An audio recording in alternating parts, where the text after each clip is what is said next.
Hey guys, in this video I'll show you how to program your Samsung AA59 remote to your TV quickly and easily. So start by turning on your TV manually using the power button on the TV itself.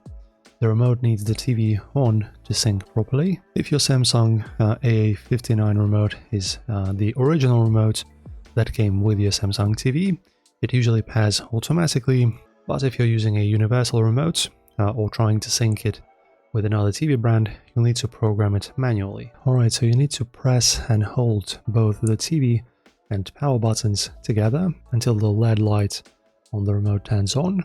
Once the light is steady, it's in the pairing mode.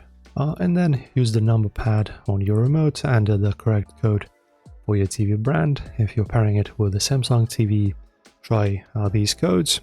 For example, 0019, 56, 60, and 0702 or 0178. If none of these work, check the full code list in the user manual or visit the Samsung support page. And after entering the code, the LED light should turn off automatically. Now press power on the remote. If the TV turns off, the setup was successful. If the TV doesn't respond, repeat the process with a different code. And that's pretty much all it takes to program your Samsung AA59 remote. If it's still not working, replace the batteries and try again, or reset the remote by holding setup or return plus guide buttons for a few seconds. Thanks for watching, and don't forget to like and subscribe for more quick tech tutorials.